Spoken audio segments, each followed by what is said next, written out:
Spring break, you have your plans all set. Well, some of us need to kennel our pets before we hit the road, take that boat or that jet away. Before you go anywhere, IndyVet's Dr. James Speiser is here with some important steps that we need to consider before boarding our furry friends. We got to think of Rosie, or if you have cats, really, there are precautions we need to take. Don't wait too long because it might be too late. That's right. Well, first and foremost, what you want to do is make sure that your pet is up to date on the vaccines that are required by the boarding facility that you're going to use.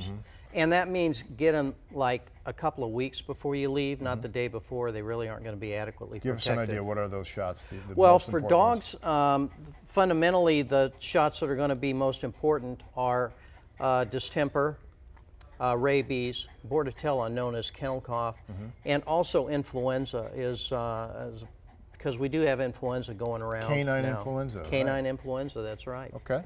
Other shots that we've been talking about for the cats, I guess. Is it well, for cats they also need distemper and the respiratory viruses known as FVRCP, rabies, of course, and some boarding facilities also require feline leukemia virus and feline immunodeficiency virus as well. Okay. So those are the fundamental vaccines that would be necessary.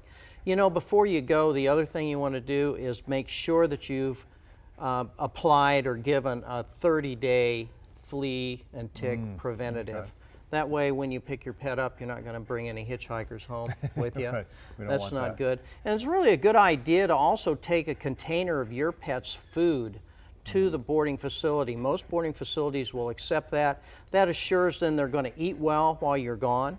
And also that then you're not going to have any GI upset or diarrhea or things like that when they come home. Your pet may have some allergies. I know a lot of us dog owners particularly are concerned about, corn in the dog food. Exactly. And those kinds of fillers. So exactly. Okay, so that's something Make to think sure about. that you take medications that your pet has been on with you so that they can receive those medications while they're being boarded.